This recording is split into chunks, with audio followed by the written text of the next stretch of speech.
Bonsoir à toutes et à tous.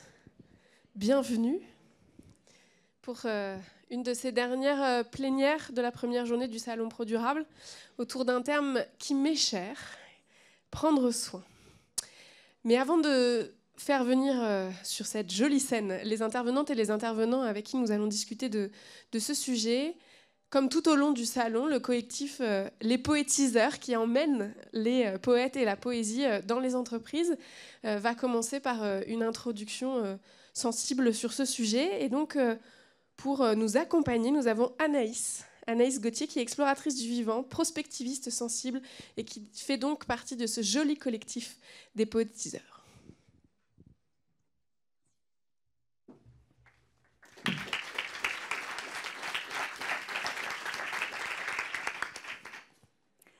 Il y a des paysages auxquels je suis attachée, qui me soufflent des souvenirs, qui par leur présence dans ma vie sculptent mon âme, façonnent mon être. Loin d'être une muraille dans les abysses de mes entrailles, des paysages jamais foulés. Vestiges d'une décennie, de l'autre côté de l'océan, d'un couple avant de devenir parents. Tels des visages, les paysages s'impriment en moi.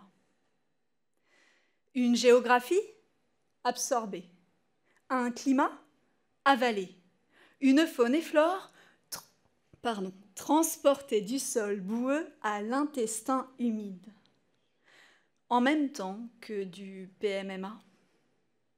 Des territoires arpentés, nos profondeurs tapissées de traces insaisissables. Slalom entre pesticides, les vivants voyagent au gré de nos décisions, de nos actions. Tels des visages, les paysages s'impriment en moi. Parfois, il y a bataille dans ce flux invisible qui nous lie au territoire habité. Bataille au cœur des communautés qui nous habitent et cohabitent avec les éléments. Inconsciente, mes choix agissent sur l'identité du vainqueur. Tissage imperceptible. Du sens aux réalités, dans notre sensorialité.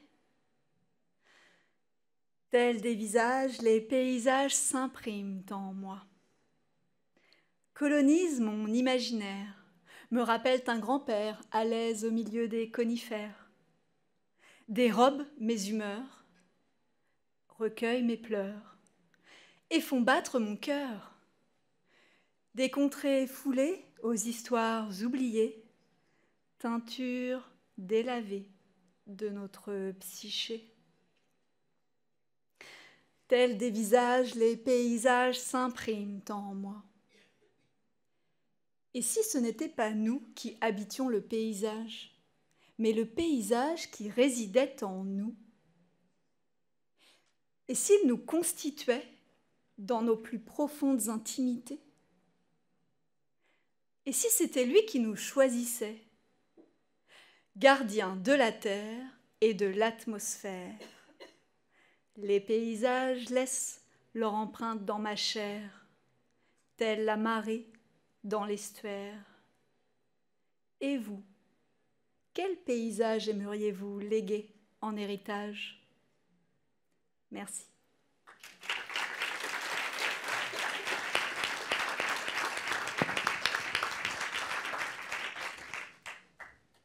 Merci beaucoup Anaïs de nous permettre de respirer grâce à ces mots. Je ne sais pas si c'est moi qui passe la slide ou c'est moi qui passe la slide. Nous allons donc échanger sur le sujet de prendre soin. Prendre soin qui est un terme dont on entend beaucoup parler ces dernières années. Le soin, l'économie du soin est un sujet de plus en plus fort, mais comment, quand on parle d'héritage, qui est en effet la thématique du salon cette année, comment prendre soin aussi de celles et ceux qui viennent en héritage, mais de celles et ceux qui sont déjà là aujourd'hui. Pour discuter de ces différents sujets, nous avons des représentants d'un peu partout de la chaîne de valeur. Sabine Bonneau de Planet Score, vous êtes présidente de Planet Score, vous pouvez monter me rejoindre. Marion Henzer, directrice du développement et de la communication chez Ferme d'Avenir. Pascal Roblet, vigneron et fondateur du domaine Roblet-Monod. Et Laurent Schatz, directeur des achats des laboratoires Expansions.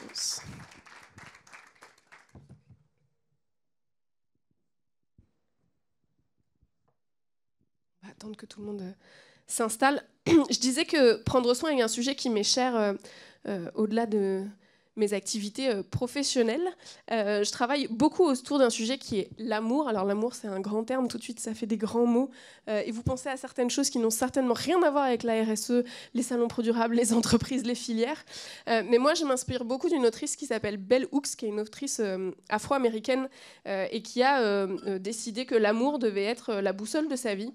Et elle définit l'amour comme la volonté, comme un choix ou une volonté de grandir soi-même, de se développer tout en permettant aux autres de se développer. En fait, tout en prenant soin de la capacité des autres aussi qui nous entourent et avec lesquels on interagit, de se développer. Et quand on m'a proposé de modérer cette table ronde, je me suis dit prendre soin, évidemment.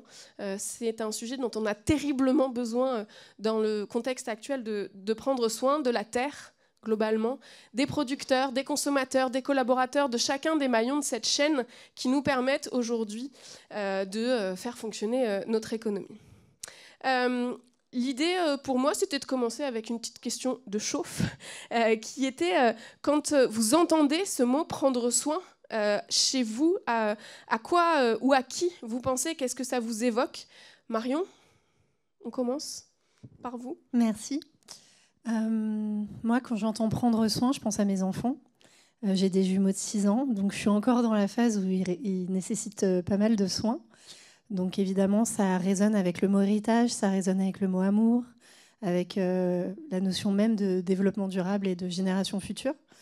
Et puis leur apprendre aussi à eux-mêmes prendre soin d'eux et prendre soin de la planète, tout simplement. Merci Sabine, prendre soin, ça fait penser à quoi ? Alors moi, immédiatement, je vois une cuisine dans laquelle soit moi, soit ma mère, soit ma grand-mère, soit mon père, en train de cuisiner pour nos proches, pour nos amis, pour la famille. Et je pense que ce sont vraiment ces façons-là, c'est-à-dire ces façons très quotidiennes, très directes, très simples, d'expérimenter ce que c'est que de faire des choses pour les autres, en fait, et de les partager ensuite. Voilà. Donc pour moi, le soin, c'est ce genre de petites choses. Merci. Pascal, prendre soin, ça évoque quoi ? Pour moi, prendre soin, c'est mon quotidien, c'est prendre soin de la terre, de ceux qui la font vivre. C'est à la fois une conviction et une responsabilité. Être paysan, c'est pour moi un acte agricole, artisanal, culturel et politique, si on veut. Parce que chaque jour, nos choix, ils ont un impact sur la vie des sols, sur la façon dont on produit, sur les gens qui travaillent avec nous dans les vignes, et puis sur ce qu'on finira par proposer aux consommateurs. Je crois foncièrement qu'on peut produire autrement aujourd'hui, qu'on peut prendre soin à la fois de la terre et des gens. Et prendre soin de tout ça, c'est surtout prendre soin de l'autre. Merci, on va revenir juste après avec vous sur comment justement on prend soin de la terre et de comment on prend soin de celles et ceux qui y travaillent. Laurent, prendre soin ? Pour moi, je pense tout de suite à mes enfants, j'en ai 3. Et je pense à leur génération, celle qui arrive. Et j'ai toujours un peu en tête 2050. On est beaucoup d'entreprises à avoir fait le choix d'être zéro net en 2050 et j'ai toujours cette date qui me revient. Et mes enfants, ils auront 30, 35 ans en 2050 et je les vois très très bien me dire « Mais alors, est-ce qu'on y est arrivé au zéro net ? Et toi, papa, qu'est-ce que tu as fait pour y arriver ?» Donc, moi, je crois beaucoup au projet d'entreprise. J'ai de la chance d'être dans une entreprise qui s'intéresse aux enjeux de l'époque, et en particulier au vivant et au sol. Le sol, je pense qu'on en reparlera tout à l'heure, c'est assez catastrophique. On artificialise 4 fois plus vite que la croissance démographique en France. On a perdu 2/3 de la matière organique dans le sol depuis les années 50. Voilà, donc si j'avais à prendre soin, c'est évidemment d'abord mes enfants, leur génération et les sols. Mais justement, on va aller vers les sols, on va commencer par notre chemin du soin sur l'amont, sur comment on prend soin notamment des agriculteurs. Pascal, vigneron, donc paysan, vous avez dit. Comment on prend soin de celles et ceux qui travaillent la terre, comment on prend soin de la terre aussi? Comment on prend soin de la terre, ça c'est un vaste sujet. Je pense que la première chose, c'est de l'observer. Parce que l'observation nous fait comprendre beaucoup de choses. Saint-Exupéry a dit « La terre ne nous appartient pas, on l'emprunte à nos enfants ». Ça fait un peu poncif aujourd'hui. Pour moi, la terre est quelque chose qu'on nous a confié. Elle ne peut pas être exploitée. Je veux dire, le terme d'exploitation agricole est un peu antinomique avec le respect de la terre. Et puis, il faut qu'on en prenne soin pour pouvoir la transmettre à la prochaine génération, mais la transmettre de manière vivante et fertile. Et puis aujourd'hui, on est dans un monde qui est plein de paradoxes. Je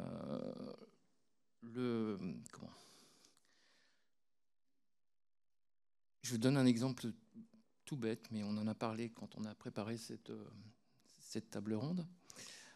Aujourd'hui, dans certains systèmes productifs labellisés bio, on utilise un compost complètement stérilisé, c'est-à-dire qu'on le porte à très haute température, et on détruit la vie microbienne, on détruit les graines, puis ça devient un support neutre, où il ne reste plus que le minéral, l'azote, tout ce qui fait pousser, tout ce qui permet de produire. Et tout ça, pour moi, ce sont des raisons écologistes, et surtout pas écologiques. Vous disiez tout de suite qu'il faut préserver les sols. C'est la négation de la biodiversité et de la vie des sols. C'est quand même un truc de fou, quoi. Parce qu'il y a beaucoup plus de vie sous terre qu'il n'y en a sur terre. Et tout le monde s'en moque. Donc, je trouve ça un peu stupide. Mais voilà. Et ce genre de pratiques, elles sont labellisées bio. C'est le paradoxe de notre société. Après, comment faire techniquement? C'est observer, laisser la nature faire. Et puis, c'est un chemin de vie. C'est pas. Alors effectivement, il faut nourrir, produire, etc. Mais il faut aussi accepter que la nature, elle ne nous donne pas. On peut geler, on peut grêler. Il peut y avoir des conditions climatiques qui fassent qu'on ait une toute petite récolte. Et en fait, c'est notre volonté de produire à tout prix qui génère la destruction des sols, etc. Il faut aussi savoir travailler autrement. Respecter le vivant, c'est enherber les sols, c'est travailler avec des couverts, c'est laisser la plante, si on parle de la vigne, c'est la laisser vivante. À partir du moment où c'est un arbre, c'est une liane, ça pousse. C'est pas un truc qu'on conduit comme Voilà, il y a des règles, mais il faut surtout la laisser vivre. Parce que c'est en la laissant vivante qu'on obtient des produits qui sont pas plus sains, parce que c'est pas ça, mais qui ont plus de goût. Et ce plus de goût, c'est quand même ce qui apporte plus de satisfaction aux gens qui les reçoivent. Quand on a préparé, on a aussi parlé de, en effet, prendre soin de la terre, prendre soin des sols. On avait parlé de ce sujet de compost avec Marion aussi. Mais il y avait aussi le sujet de prendre soin des agriculteurs. Et notamment, vous parliez des contradictions aujourd'hui que subissent de la part des consommateurs, par exemple, ou de la part des riverains, certains agriculteurs.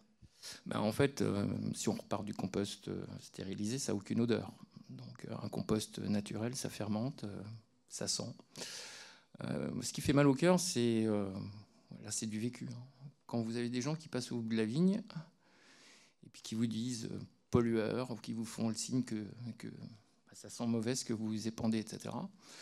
Quand vous faites un purin d'ortie ou que vous épandez des tisanes avec des terpènes de pin, parce que ça permet de fixer le produit sur la plante, ça sent. Et les gens pensent que vous êtes un pollueur. Et ça, ils vous le disent. Et ça, c'est difficile au quotidien. Parce que c'est toutes les semaines aujourd'hui. Parce que j'ai la chance d'être en Bourgogne. On a un véloroute où il passe. Dans mon village, il doit passer en pleine saison 500, 600 vélos par jour de gens qui se promènent à travers les vignes. Donc on a des gens au quotidien dans les vignes. Et c'est toutes les semaines, à chaque fois qu'on traite, qu'on se fait traiter comme ça. Donc ça, c'est des choses qui sont dures, parce que tout le monde veut du bio, mais personne ne s'intéresse à ce qu'on fait, en fait. Oui, et de moins en moins, on prend soin des ah oui, c'est ça, c'est dire entre ça, quand vous êtes sur la route en tracteur, parce que vous roulez à 25 km/h, on vous dit dégage, tu m'empêches de passer, mais c'est ça notre quotidien. Et ça, c'est difficile à vivre. Avec des gens qui vous disent « Ah, mais il faut faire du bio, il faut faire ceci, il faut faire cela. » Ouais, ça, c'est dur. Et après, prendre soin des gens, c'est aussi ce que je fais sur le domaine, parce que ça fait maintenant 5 ans que je travaille avec une entreprise de réinsertion. Et c'est hyper gratifiant. C'est des gens qui sont des écorchés de la vie, des gens qui ont eu beaucoup de difficultés, des gens qui ont des problèmes de drogue, d'alcool, qui sortent de prison. Et il y a un vrai échange.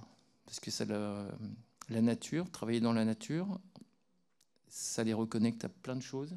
Et ça, c'est vraiment génial. Et de ce qu'on entend, on devrait toutes et tous se reconnecter à la nature. Marion, justement, sur le fait de prendre soin des agriculteurs, Ferme d'Avenir, c'est aussi tout un projet de la vision de l'agriculture, de comment aussi on change les pratiques, ou on revient à d'autres pratiques qu'on avait avant d'ailleurs. Donc comment on prend soin des agriculteurs, comment on prend soin de la terre aussi. Bah oui, nous, effectivement, Ferme d'Avenir, on est un réseau de fermes agroécologiques, donc un réseau de fermes comme Pascal, partout en France, de toute taille et de toute production. Ce qui les rejoint, ce qu'elles ont en commun, c'est cette ambition de faire autrement et de produire en prenant soin de la nature. Donc nous, la mission qu'on s'est donnée, c'est de documenter leur modèle pour qu'ils essaiment, pour susciter des vocations, pour rendre aussi le métier désirable, donner envie à une génération de faire ce métier. Nous, la vision de l'agroécologie qu'on a, c'est une vision qui est vraiment systémique. C'est-à-dire qu'on ne s'attache pas à labelliser nos fermes en fonction de pratiques. Ou voilà, on a déjà parlé du bio. Le bio, c'est super. Nous, on considère que le bio, c'est un plancher, c'est pas un plafond. C'est le minimum que les fermes devraient faire. Mais effectivement, il y a aussi des contradictions et des choses qui peuvent être améliorées. Nous, la vision qu'on a, c'est plutôt orienté résultat. C'est vrai que les fermes avec lesquelles on a envie de travailler ou qu'on monte ou qu'on accompagne à l'installation, c'est des fermes qui répondent aux enjeux d'aujourd'hui et de demain en termes de durabilité, que ce soit des enjeux environnementaux, sociaux ou économiques, tout simplement. Pourquoi ? Parce qu'il faut des fermes qui prennent soin de la planète, c'est-à-dire des fermes qui vont respecter les limites planétaires, qui stockent du carbone, qui régénèrent les sols, qui protègent la biodiversité. Des fermes qui protègent et qui prennent soin des humains, déjà en produisant en quantité suffisante des aliments de qualité nutritionnelle et sanitaire adéquate et saine, et qui prennent soin de leur territoire. Et puis aussi, là je fais le lien avec ce que disait Pascal, des fermes qui prennent soin de leurs agriculteurs. Parce que les agriculteurs, c'est des entrepreneurs agricoles. Et on sent bien, je pense, dans l'émotion de Pascal, que c'est un métier qui est difficile, qui n'est pas toujours reconnu, où il y a aussi une grande souffrance. Et donc, nous, il y a un point central dans l'accompagnement de Ferme d'Avenir, c'est de s'attacher à la viabilité des fermes et à la viabilité du modèle économique. Des fois, on est tellement focalisé sur le mieux produire, et on accueille tous les jours plein de néo-ruraux, plein d'ambitions, et c'est très très bien, mais qui peuvent oublier aussi qu'il faut qu'ils en vivent de cette agriculture, qui vont demain percevoir des revenus en fonction de ce qu'ils vont arriver à vendre sur leur ferme. Donc on n'oublie pas les enjeux de viabilité économique, de conditions de travail, d'autonomie et de résilience de la ferme, parce que sans durabilité économique du modèle de ferme agroécologique qu'ils vont monter, tout simplement, la ferme, elle ne va pas durer dans le temps.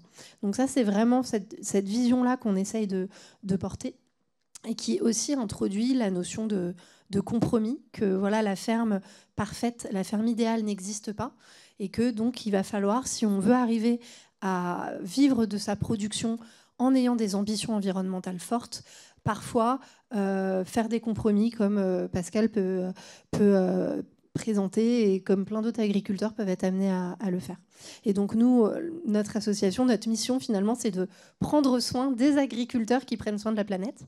Et très concrètement, on fait ça via de la sensibilisation, de la formation, de l'accompagnement et du financement, tout simplement pour tous ces agriculteurs qui veulent réconcilier agriculture et écologie. Alors si on continue, on est parti de l'agriculture, de l'amont agricole des filières, on arrive au niveau des transformateurs, des gens qui produisent, qui fabriquent et qui vont commercialiser un certain nombre de produits. Chez Expanscience, vous avez des filières agricoles dans vos filières d'approvisionnement pour fabriquer vos produits. Et quelle est la responsabilité des entreprises, selon vous, Laurent, dans la construction des filières qui justement prennent soin des agriculteurs, de la terre, des sols ? Alors, je pense qu'il y a une grande responsabilité, mais il y a surtout beaucoup d'opportunités en ce moment de mieux travailler. Nous, on est une entreprise de taille intermédiaire. Ça fait 70 ans qu'on existe et on est très engagé sur les problématiques de RSE depuis longtemps. On a été la première Bicorp de l'industrie pharmaceutique et cosmétique. Sur la cosmétique, on est connu pour Mustela, par exemple, la marque de soins pour les bébés. Donc être Bicorp, ça nous engage, c'est-à-dire qu'on a beaucoup travaillé sur l'offre produit jusqu'à présent. Donc on a décidé par exemple d'arrêter les lingettes d'ici 2027. C'est une grosse décision parce que c'est à peu près 1/5 de notre business. On a aussi beaucoup travaillé sur le vrac en pharmacie. Il n'y avait pas de vrac en pharmacie comme vous pouvez en trouver pour les cacahuètes en supermarché. On a travaillé là-dessus. Aujourd'hui, on a une 40aine de machines à vrac en pharmacie. On a même des machines multi-vrac parce qu'on travaille avec nos concurrents et on a des machines en fait, qui proposent différentes gammes de produits. Et on a aussi beaucoup travaillé sur nos opérations. Donc on a arrêté le fret aérien, 100% de notre flotte auto et électrique, même pour les commerciaux. Ça a été un vrai sujet, mais ils y sont passés. Voilà, donc on a beaucoup travaillé sur les opérations et l'offre. Maintenant, en fait, on a décidé de devenir une entreprise régénérative en 2040. Donc 2040, ça paraît loin comme ça. Je repense à mes enfants. Et la réalité, c'est que quand on regarde le temps agricole, 2040, c'est 15 récoltes. Et c'est même pas une génération d'agriculteurs. Donc autant vous dire que ça va aller très vite.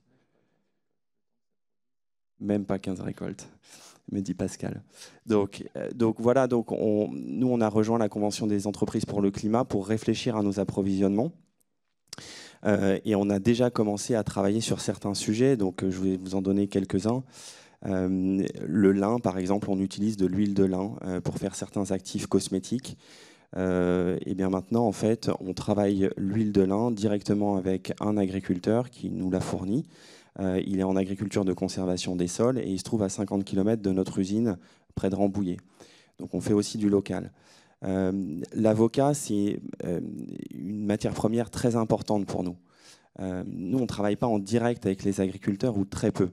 On travaille avec des huileries qui nous fournissent de l'huile qu'on utilise ensuite dans nos produits.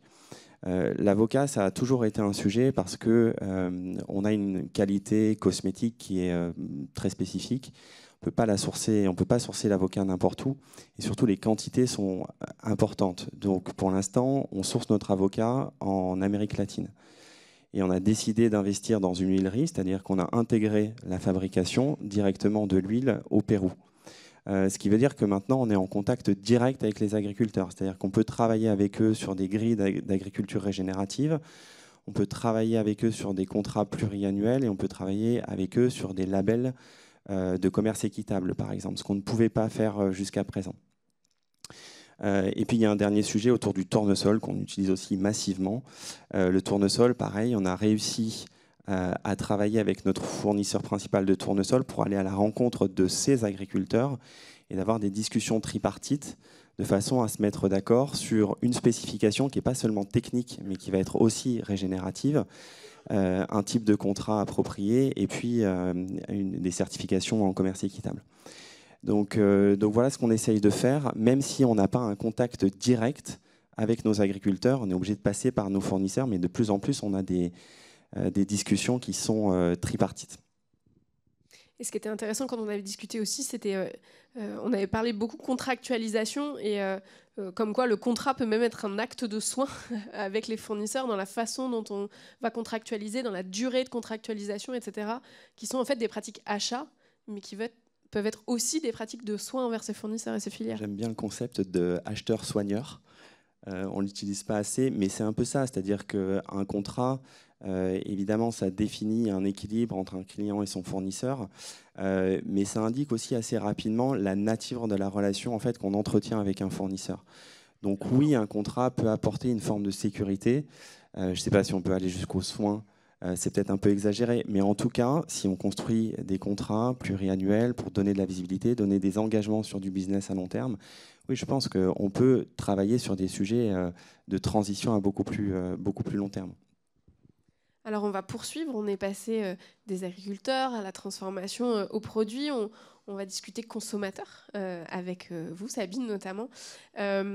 Aujourd'hui, les consommateurs, on l'a vu avec Pascal, parfois ils sont contradictoires, ils veulent certaines choses, mais il y a une méconnaissance qui font que parfois quand on leur donne ce qu'ils veulent, ils ne sont pas contents ou ils ne comprennent pas.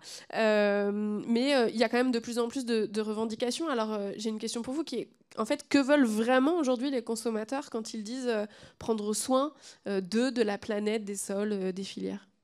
Alors, je ne suis pas sûre que les consommateurs formulent la question comme ça, à vrai dire. Mais quand ils sont confrontés à des choix, il faut quand même qu'on soit tous clairs ici sur les priorités. Dans les actes d'achat, en tous les cas, dans le secteur qui, moi, me concerne, qui est l'agriculture et l'agroalimentaire, la priorité, c'est la santé. C'est à ça que pensent les gens en premier quand ils achètent. Après, on a le gros facteur prix quand même, hein, qui module pas mal les achats. Et puis derrière, on a des considérations plus... Alors, je ne dis pas qu'elles sont secondaires dans les réalités, mais je dis qu'elles sont secondaires au moment de l'achat, malheureusement, des considérations environnementales et sociales notamment.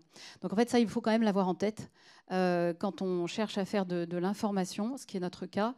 Nous, la raison d'être de Planet Score, qui a été créée il y a 4-5 ans, c'était justement que les consommateurs en avaient assez de croiser des sapins de Noël en fait, à la place des packaging, avec tout un tas d'allégations et de promesses plus ou moins exotiques d'entreprises qui cherchent à bien faire, mais qui très souvent mettent en lumière ce qu'elles font bien, ne mettent pas en lumière le reste, ou qui parfois manquent complètement de boussole. Ça arrive aussi, même en cherchant à bien faire.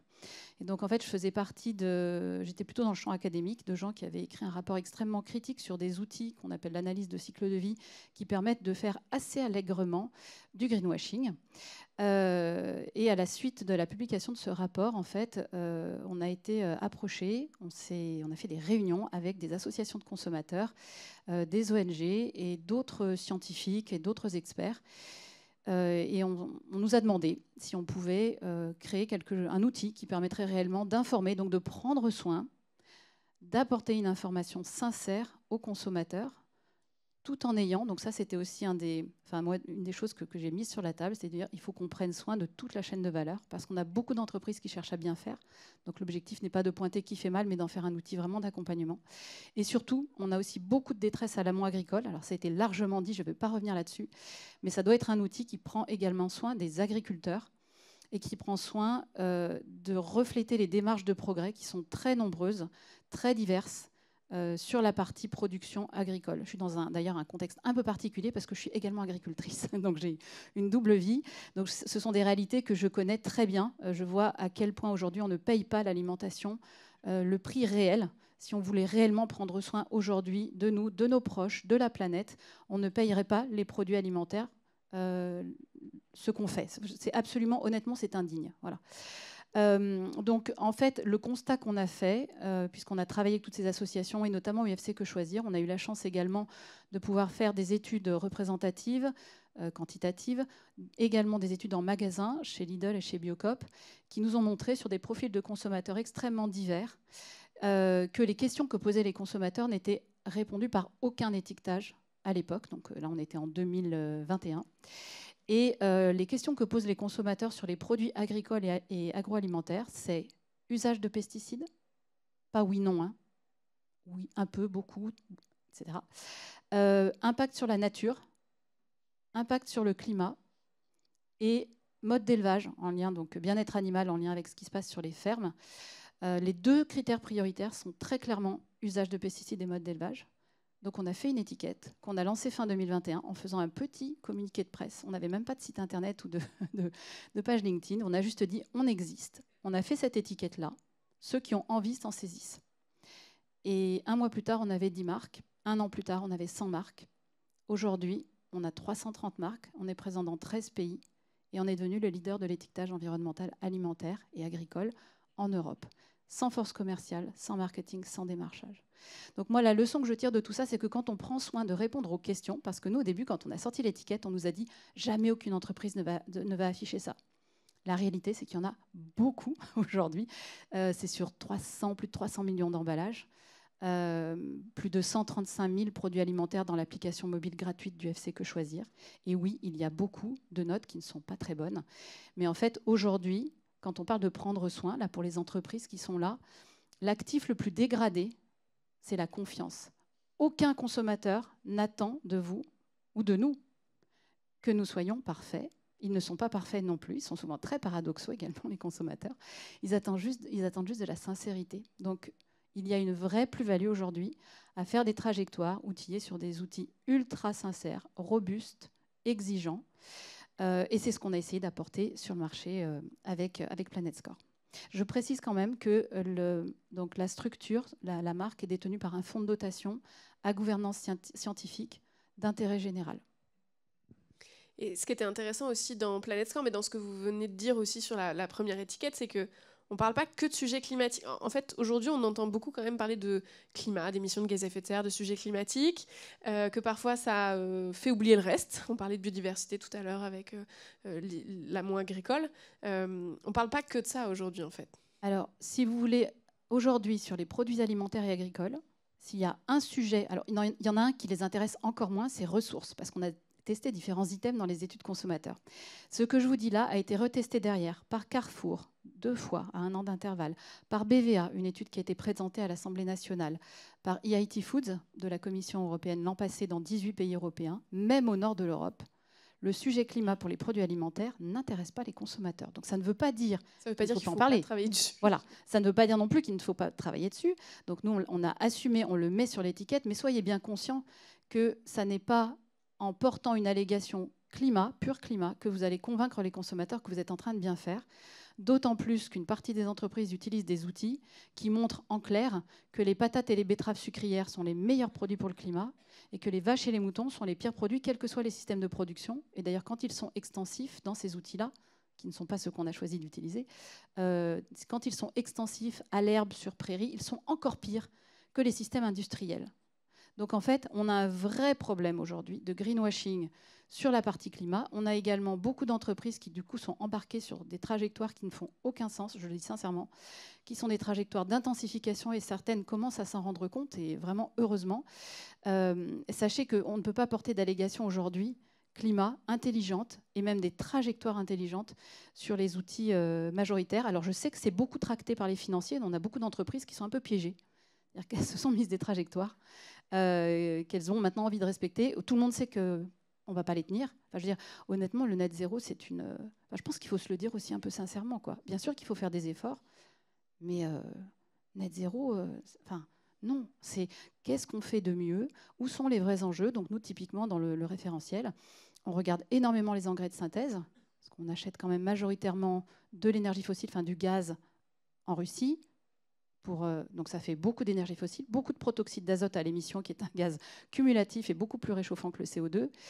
Et en même temps, les outils classiques, eux, font un focus absolument, enfin ils font une obsession sur les rots des vaches et des moutons.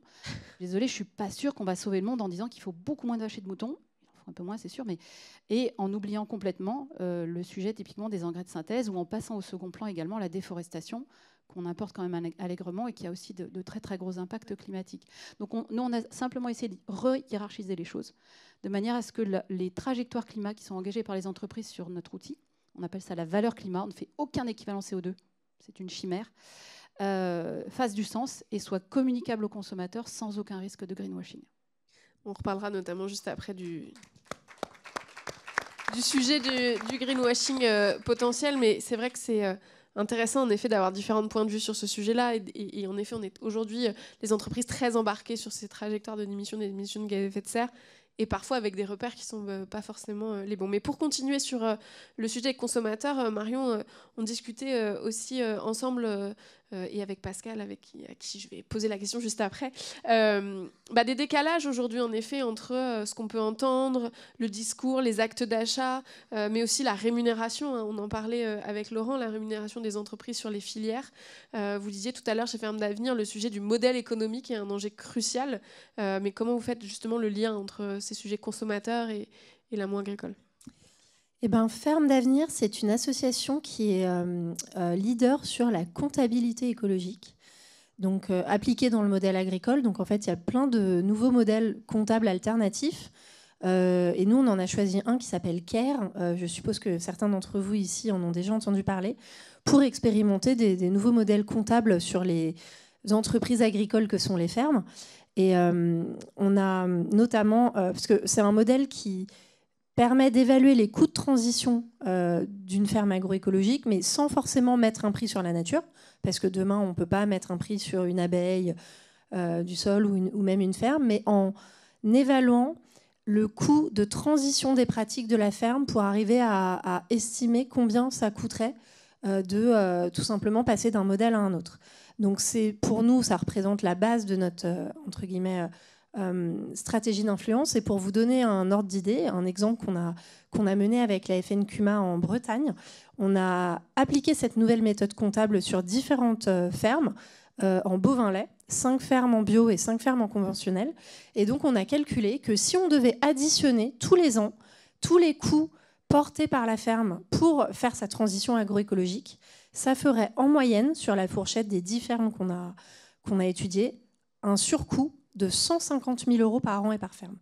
Donc alors ça allait de 80 000 à 250, hein, mais les 150 000 €, c'est une moyenne. C'est-à-dire que en fait, ça coûte plus cher de bien faire, et ça coûte une proportion qui est phénoménale.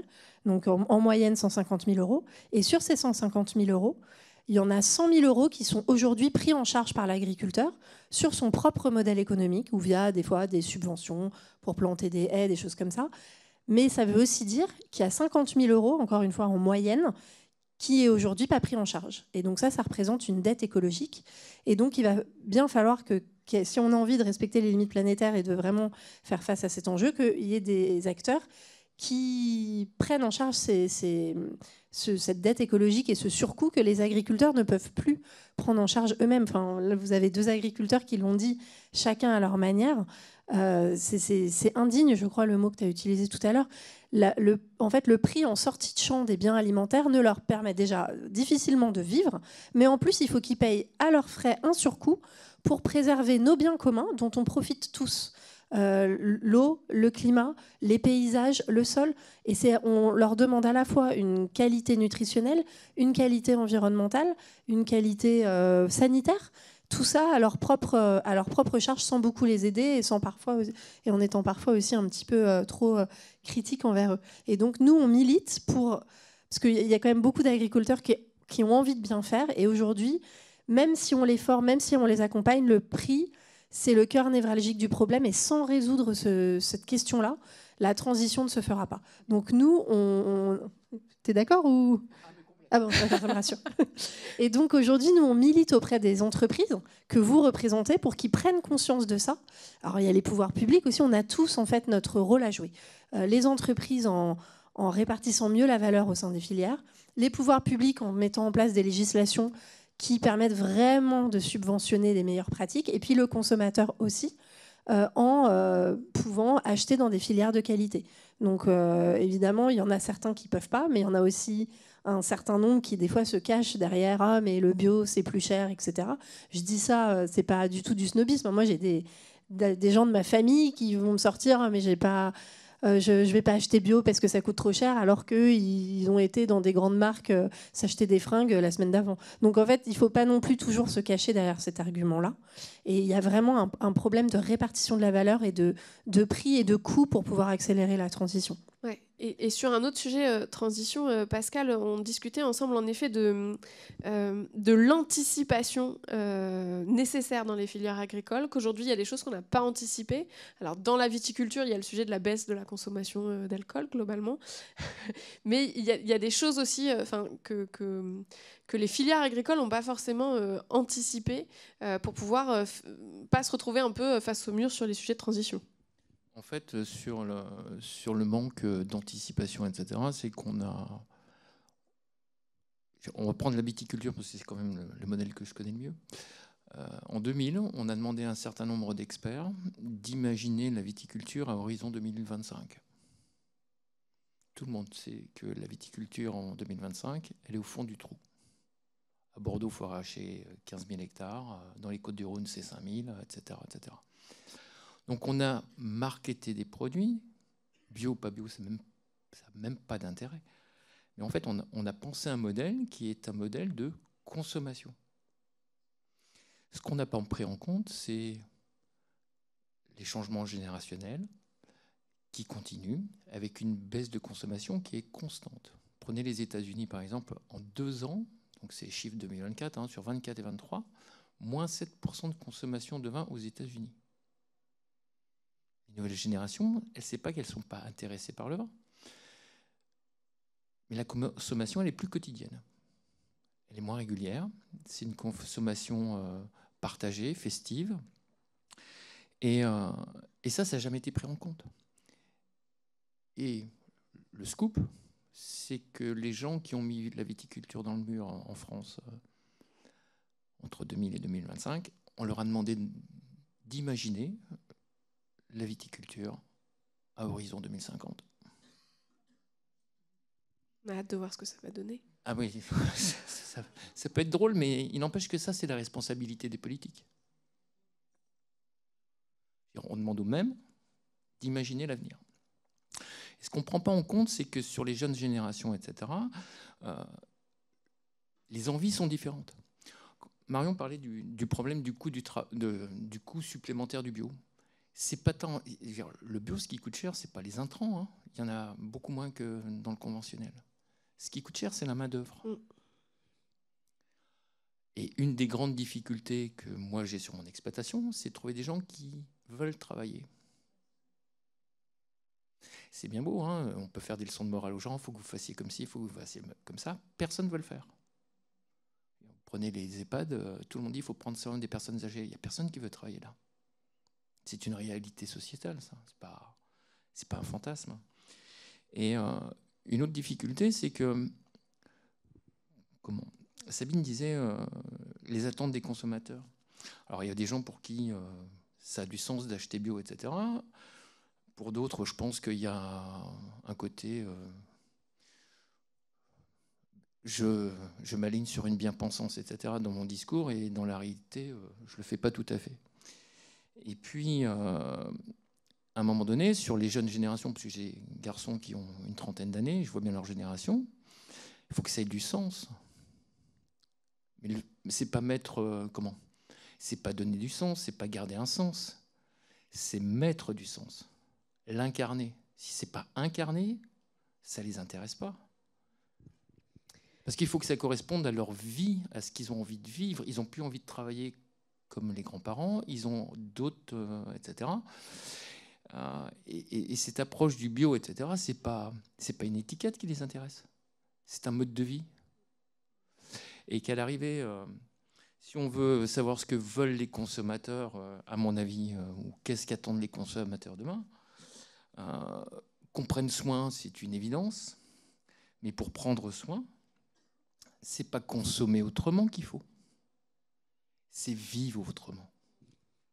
Il faut vraiment changer le mode de vie. Si on ne le change pas, ça ne changera jamais rien. Et on peut faire du... On peut avoir...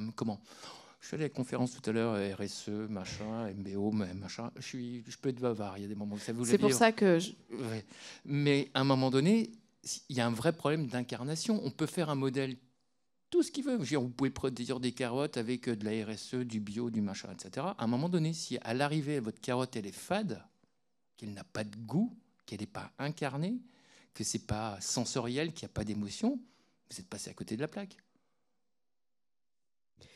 Justement, pour faire le lien, et on reparlera tout à l'heure du sujet des collaborateurs, qui est un sujet important avec Laurent, mais avant de repasser la parole à Sabine, Laurent, une réaction sur notamment le lien en fait, entre les acheteurs, les clients, les consommateurs, qui n'est pas toujours un lien qu'on voit quand on travaille dans une entreprise, alors qu'en fait, il est important.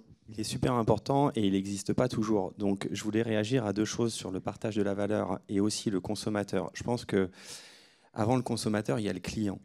Donc le client, c'est la personne qui est en relation directe avec l'entreprise qui transforme.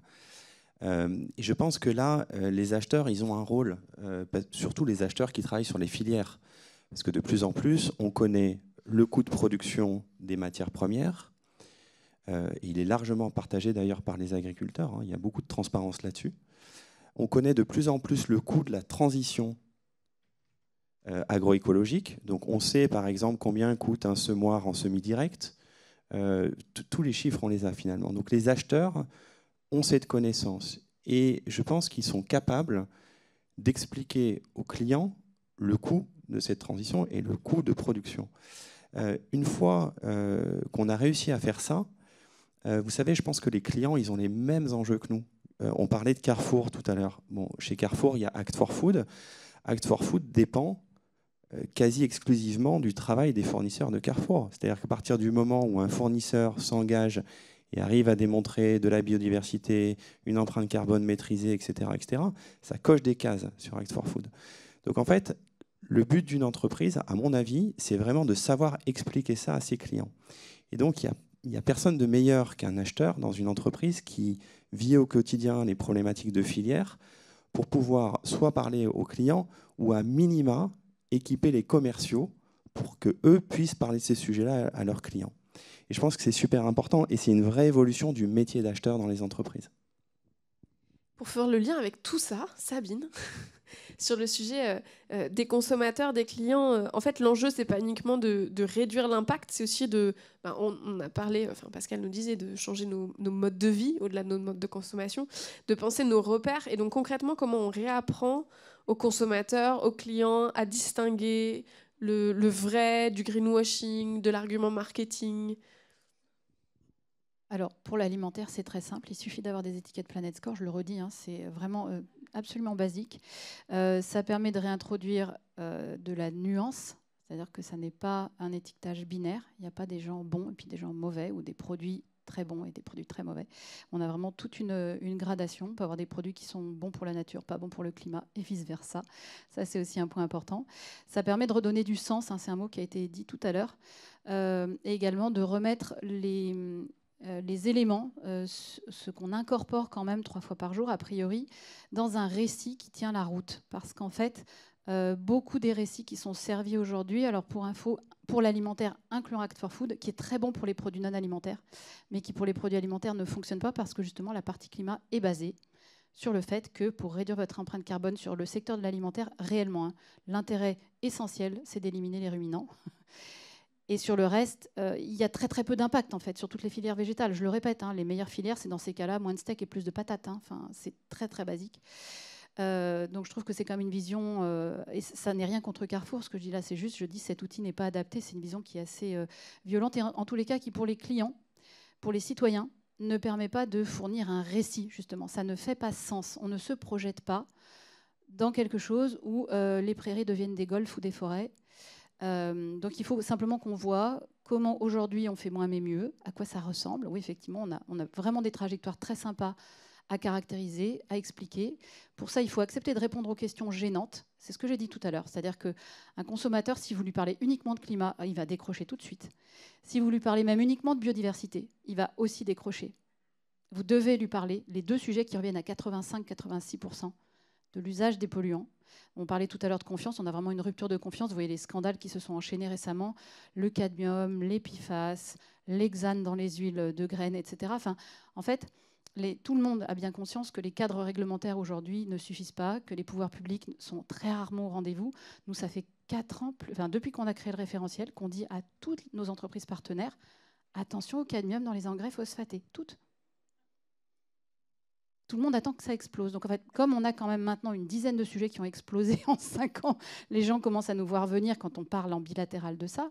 Mais ça fait récit. C'est-à-dire comment est-ce qu'on arrête de tout polluer pour gagner en général 3 francs 6 sous, parce que les agriculteurs sont complètement serrés. Pourquoi est-ce qu'on fait ça? Pas pour le plaisir, franchement. Hein. Pourquoi est-ce qu'on extrait jusqu'à la dernière goutte de tournesol ou de colza avec de l'hexane? Pourquoi est-ce qu'on a besoin d'aller jusque-là avec un solvant, un hydrocarbure qu'on retrouve ensuite dans les huiles alimentaires, puis dans les produits alimentaires qui ont mangé les tourteaux, etc. Simplement parce qu'on veut tirer jusqu'à la dernière goutte et qu'on utilisera tous les moyens pour ça. Donc, pour moi, ce récit, je vois là des entreprises maintenant qui sont en train de l'écrire, vraiment. Je vous incite à regarder un petit peu le travail qu'on mène. Vous avez notamment des gens comme Picard, Biocoop, Greenwiz, tout un tas de fabricants également, des coopératives In Vivo qui prend la parole demain avec un restaurateur, enfin une chaîne de restaurants ici sur ProDurable pour parler de bière notamment. On a travaillé également pour la restauration collective publique. Bref, tout un tas de gens qui maintenant sont engagés dans des démarches qui font du sens, qui avaient été passablement découragés d'ailleurs par d'autres outils avant. On a également Pomona, je vous incite à regarder ce que Pomona vient de communiquer hier. Transparence complète sur leur gamme Bon et Engagé, 300 références. Et vous verrez que voilà, il y a des produits qui sont clairement en trajectoire, mais ils font la transparence. Et pour moi, c'est ça qui fait du sens. C'est pas simplement de dire on a envie d'aller là-bas et en 2050, on vous décroche la Lune, parce que plus personne n'y croit.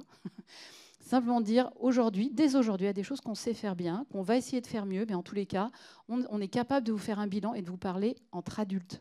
Parce que ça, il y a quand même un gros déficit. On est tous des adultes in the room. Et les consommateurs, les citoyens ont envie que vous les preniez pour des adultes, incluant les jeunes. Donc arrêtons de raconter n'importe quoi et faisons du mieux qu'on peut avec ce qu'on a aujourd'hui. Oui. C'est ça aussi, prendre soin de la relation, c'est se faire confiance, c'est se parler d'égal à égal, c'est être transparent. Donc c'est aussi un enjeu sur ce plan-là. On va maintenant vers une autre partie prenante dont il est important de prendre soin, c'est les équipes, les collaborateurs. On en a parlé aussi avec Pascal, des personnes qui travaillent aux différents niveaux de la chaîne de valeur. Est-ce qu'on peut vraiment demander à une entreprise aujourd'hui de prendre soin de la terre, de son héritage, si en fait on ne prend pas soin concrètement au quotidien de ses collaborateurs? Laurent, en tant que manager, aujourd'hui, ça se traduit comment chez Expansion, cette notion de prendre soin au quotidien de son équipe, dans son équipe? Ouais, je peux commencer par l'équipe, je parlerai peut-être de l'entreprise après, mais d'abord l'équipe. En tant que manager, je pense qu'on peut d'abord offrir un cadre de sécurité et de confiance aux gens qui travaillent avec nous. Alors, on a souvent des engagements qui sont forts, on a des grosses ambitions. La sécurité, c'est déjà d'être sûr qu'on a les moyens qui nous permettent d'atteindre un certain nombre d'ambitions. Les moyens, ça veut dire, par exemple, dans une équipe, d'être sûr qu'on a les bonnes personnes, les compétences, et qu'on va s'organiser autour de ça. Dans mon équipe, moi j'ai rejoint l'entreprise il y a 2 ans, on était 10 acheteurs, on doit être 17 aujourd'hui, et on a créé un pôle matières premières, par exemple, qui s'occupe de sourcing, et qui est directement intégré dans nos process d'innovation. C'est-à-dire que les matières premières qu'on va utiliser, elles répondent à un certain nombre d'exigences qui sont techniques, environnementales et sociales, dès le début du projet. Donc j'ai une partie de l'équipe qui s'occupe de ça, et puis un deuxième pôle qui a été ajouté récemment sur la transition de filière. C'est un peu ce que je vous disais tout à l'heure sur comment mieux tracer nos filières végétales, comment remonter jusqu'à l'origine, le champ, l'agriculteur, la ferme, et commencer à travailler sur un nouveau type de contrat d'impact avec nos filières. Donc voilà, je pense que déjà ça offre un cadre de sécurité. Et puis ensuite, la confiance, pour moi, c'est aussi de donner des ambitions à l'équipe. Par exemple, je vous l'ai dit tout à l'heure, on ne travaille pas en direct pour l'instant encore avec beaucoup d'agriculteurs. En revanche, on a besoin d'embarquer nos fournisseurs. Donc pour pouvoir les embarquer, on a mis en place des journées de fournisseurs. On en est à la 3e depuis 2 ans. À chaque fois, c'est des salles un peu comme celle-là. Il y a 150 personnes, 200 personnes, principalement des fournisseurs. On a notre COMEX. Et on travaille en fait avec eux sur l'impact qu'ils peuvent avoir sur notre chaîne d'approvisionnement. Et on voit qu'il y a des choses qui commencent à bouger. Il y en a qui s'inscrivent dans des parcours de CEC. Il y en a qui s'inscrivent dans la labellisation B Corp. On en a d'autres qui viennent de certifier leur trajectoire SBTI. Donc on voit qu'il y a quand même des choses qui avancent. Et ça, c'est des événements qui sont créés par mon équipe maison. Il n'y a pas de recours à des agences externes, par exemple. Donc je trouve que c'est ça aussi, l'autonomie et la confiance, c'est d'oser en fait donner des responsabilités à son équipe et intégrer les fournisseurs dans nos décisions. Donc ça c'est pour l'équipe. Peut-être sur l'entreprise. L'entreprise, pour moi, c'est un outil extrêmement puissant pour changer les choses. Mon entreprise, elle a une mission, c'est d'aider les individus à façonner leur bien-être au travers de nos produits, de nos offres, au travers le fait de repenser aussi aux usages de ce qu'on fait. Et on a décidé, en fait, quand on pense aux individus, d'abord de penser aux salariés de l'entreprise. Et donc, bon, plutôt que de vous parler des concepts, je vais prendre quelques exemples. On a, par exemple, dans notre entreprise, un gros sujet autour de la parentalité. Donc, par exemple, quand une naissance arrive, les parents peuvent revenir au travail à 80%, payer 100% pendant 2 mois, voire 3 mois, selon les cas. On a aussi une formation sur les risques psychosociaux pour l'ensemble des managers de l'entreprise. Ça, c'est important parce que les ambitions sont fortes et on peut aussi avoir des défaillances. Il faut analyser les signaux faibles et pouvoir les traiter assez rapidement. Donc, on a ces formations pour l'ensemble des collaborateurs. Je reviens aux équipes. On a décidé aussi de prendre un peu le contre-pied de tout ce qu'on voit en ce moment sur le télétravail, avec ce retour en fait en présentiel de plus en plus. On donne la main chez Expansiance aux équipes pour construire leur contrat d'équipe. Ça veut dire quoi? Ça veut dire que chacune des équipes se pose la question du collectif en présentiel. Pourquoi il est utile? Quand est-ce qu'il est utile? Et pourquoi faire? Et donc, dans les contrats d'équipe, un manager est capable de dire « Eh bien, moi, je veux travailler de cette façon-là, et donc je décide d'avoir X journées de présentiel et tout le reste en home office, par exemple. » Donc, il y a un socle commun de 4 jours de présentiel par mois. Tout ce qui est au-delà, c'est au libre arbitre des équipes qui le construisent ensemble.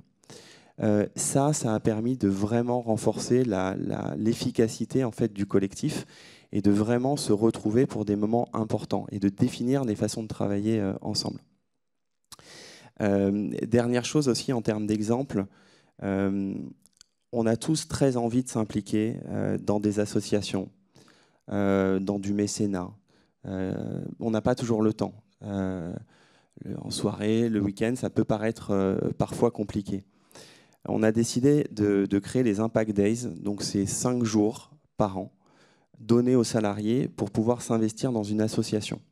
Donc c'est une journée de travail, donc le jeudi, au lieu de venir au travail, par exemple, vous décidez de travailler pour votre assoce, et donc c'est comptabilisé comme une journée de travail normale. Ça a permis vraiment à certaines personnes qui avaient vraiment cette envie de s'impliquer, mais qui n'avaient pas le temps, de pouvoir le faire. Donc voilà, on a des choses comme ça dans l'entreprise qui sont très cohérentes avec notre mission. Et au final, je crois que les résultats ils sont extrêmement clairs. On est certifié Great Place to Work, pour ceux qui connaissent ce label-là, dans l'intégralité de nos filiales dans le monde. Donc chacune des filiales est certifiée depuis 2 ans. On a une fierté en entreprise à 85% dans le sondage, ce qui est quand même assez haut dans les scores. Ça ne veut pas dire que les 15% qui restent ne sont pas fiers, c'est juste qu'ils analysent ça comme modéré. Et on a un taux de turnover qui est bien plus bas que l'ensemble du marché. On est à 9% en dessous du marché. Donc les gens restent dans l'entreprise parce que voilà, il y a tous ces dispositifs qui sont mis en place, qui sont très cohérents avec la mission de l'entreprise. Donc je crois, oui, que d'une part l'équipe et d'autre part l'entreprise ont un vrai rôle à jouer sur cette santé en fait, des collaborateurs. Merci. On arrive vers la fin de ces échanges. Et donc, pour conclure, comme au tout début, j'avais une question identique pour vous toutes et tous. J'ai une question identique pour vous toutes et tous pour conclure. Si on se projette un peu, puisque la thématique, c'est l'héritage, et l'héritage, c'est quand même une notion de... On se projette sur ce qui se passe après ou ce qu'on va laisser après. Si on disait, alors moi j'ai pas pris 2050, j'ai pris 2035. Prendre soin en 2035 avec chacun de vos points de vue qui étaient assez différents et on l'a entendu, ça voudrait dire quoi pour vous? Sabine, on commence avec vous. Faire les choses avec beaucoup de modestie et de réalisme. Payer davantage la nourriture que les PowerPoint.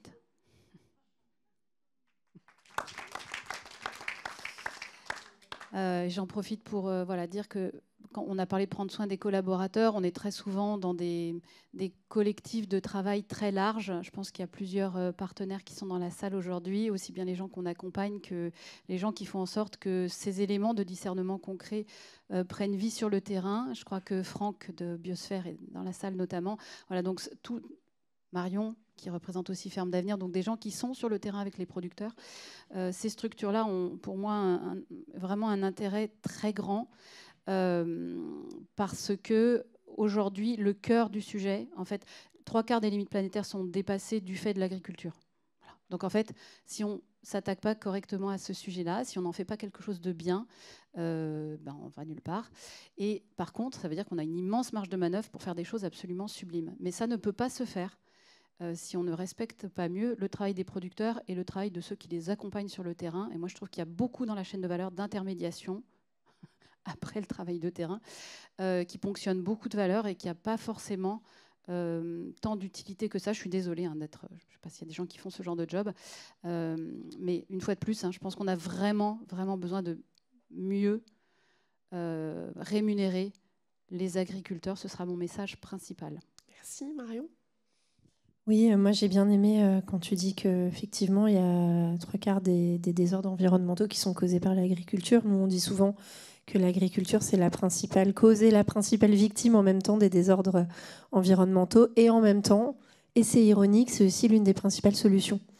Donc moi mon mot c'est le partage de la valeur. Je pense qu'on en a largement parlé entre la valeur des filières agricoles. Partage aussi, si on fait le lien avec ce que Laurent disait dans les équipes, je pense que c'est aussi en communiquant. Et moi, ce que j'aime bien, c'est apporter de la nuance. Et même si on n'est pas toujours tous d'accord, partager nos ressentis, partager nos différents points de vue, continuer de se parler, c'est hyper important. Et partager aussi les richesses. On voit les débats sur la taxe, Zuckman, etc. Donc c'est mon mot du jour, partage. Merci, Laurent. Pascal. Oui. Pascal. Qu'est-ce qu'on va laisser demain? En fait, c'est pas tant ce qu'on a reçu qui est important. Ce qui est important, c'est ce qu'on aura su faire fructifier en respectant les choses, avec intelligence, en prenant soin, puis en y mettant de l'amour. J'aime. Merci. Laurent? Moi, j'aurais dit qu'il faut renoncer aux solutions de facilité. Il y a des voies possibles. Par exemple, la facilité, quand on est acheteur, c'est d'acheter des commodités. Elles sont disponibles tout le temps. Je pense qu'il faut s'intéresser aux filières, s'intéresser aux territoires, aux agriculteurs, mieux les connaître. Et sans ça, en fait, on n'arrivera jamais à transformer les choses. Donc il y a vraiment ce travail-là à faire et c'est une vraie évolution, je pense, du métier des acheteurs. Merci beaucoup. Merci à tous les quatre. Il nous reste quelques minutes pour interagir avec vous toutes et tous qui êtes là. Alors nous, on ne vous voit pas bien parce que vous êtes dans le noir. Vous devez bien nous voir normalement parce que nous sommes dans la lumière. Mais en tout cas, si vous souhaitez poser une question, faire une remarque, nous dire comment vous prenez soin des autres, de la terre. Il y a un micro qui est là, que je vois, qui est allumé, qui est vert. Voilà, il vous suffit de lever la main et vous aurez la parole. Je sais pas, je vois pas de main qui se lève. Vous n'avez rien à dire, rien à nous partager. Vous êtes fatigué de cette journée de salon. Il est bientôt 19h. Non, monsieur, pas de main, c'est pas grave, on va s'arrêter là. Merci beaucoup à vous toutes et tous. C'était riche d'échanges et de points de vue. Merci. Et bonne soirée et bonne deuxième journée de salon pour celles et ceux qui seront là demain.